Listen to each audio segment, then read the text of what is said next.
네, 그럼 두 번째 질문입니다. 해외 수출 계약서, 예를 들어서 라이선스 계약이나 투자 계약 또는 퍼블리싱 계약들이 있을 텐데요. 그러한 계약의 경우에 국내 기업끼리 체결하는 계약과 달리 검토되어야 할 다른 부분이 있을까요? 라는 질문을 많이 받았습니다. 아무래도 해외 기업과의 계약이다 보니 국내에서 계약을 체결하는 것과 어떻게 다른지에 대해서 많이들 궁금해 하시는데요. 저는 특히 두 가지 측면에서 조금 더 검토가 이루어져야 한다라는 말씀을 드리고 싶습니다. 첫 번째는 언어입니다. 예를 들어서 우리가 중국과 계약을 체결을 한다고 가정을 해볼게요. 한국 기업이 중국 기업과 계약을 체결한다면 어떤 언어로 계약서를 작성해야 할까요? 보통은 한국어 아니면 중국어를 생각하실 텐데요. 통상적으로 한국과 중국이 계약을 체결한다고 한다면 제3의 언어인 영어로 계약을 많이 체결을 합니다. 왜 그럴까요? 제가 앞서 계약서를 작성하는 이유에 대해서 말씀드렸던 거 기억하시죠? 계약서는 계약을 체결할 당시뿐만이 아니라 계약을 이행하면서 나타날 수 있는 분쟁 상황에 대비하는 역할이 가장 큰데요. 그럴 때 분쟁 상황에서 계약서를 각자 다르게 해석을 한다면 문제가 발생할 수밖에 없습니다. 따라서 계약의 해석이 달라지지 않도록, 그러니까 우리가 한국어와 중국어로 각각 계약을 체결한다면 계약의 해석이 달라질 수가 있겠죠.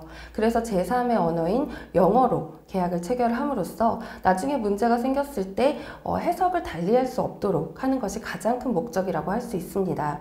그러면 한국어 계약서나 중국어 계약서는 내부에서 참고용으로만 사용을 하고 결국에 계약의 공통적인 해석 언어는 영어가 되는 것입니다. 이러한 점을 참고로 하시면 좋을 것 같고요.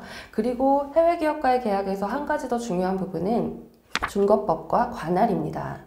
통상 국내 기업끼리 계약을 체결할 때 준거법이나 관할은 당연히 대한민국 법을 준거법으로 하고 대한민국에 있는 어떤 법원, 예를 들어서 중앙지방법원을 공통의 합의 관할로 하는데요. 그런데 해외 기업과 계약을 체결할 때는 이 부분이 예민해지게 됩니다. 먼저 우리 계약을 해석하는 근거가 되는 준거법을 어느 나라의 법으로 할 것인가 하는 부분과 그리고 우리 계약과 관련해서 어떤 분쟁 상황이 발생을 했을 때 어느 법원에서 또는 어느 중재원에서 이것을 해결할 것인가에 대한 부분이 의견이 첨예하게 대립을 하기도 합니다. 따라서 예를 들어서 한국과 중국이 계약을 체결한다 라고 하면 우리 계약의 근거법을, 준거법을 어느 쪽으로 해야 하냐에 대해서 협상을 하면서 정해야 하는 부분인데요. 다행히 대한민국 법으로 한다라는 부분에 합의가 되면 가장 좋겠죠. 그런데 중국법으로 한다라고 합의가 된다면 우리는 만약에 문제가 생겼을 때 중국에 가서 중국법에 따라서 재판을 받거나 또는 중국법에 따른 계약의 해석을 받아들여야 되는 결과가 되는 것입니다. 그렇기 때문에 이렇게 협상이 잘 되지 않을 때는 통상 공평하게 제3의 나라의 법을 준거법으로 삼고 또 제3의 국가에서 예를 들면 싱가포르나 영국에서 국제 상사 중재를 통해서 해결하는 것이 통상적인 경우라고 보시면 될 것입니다.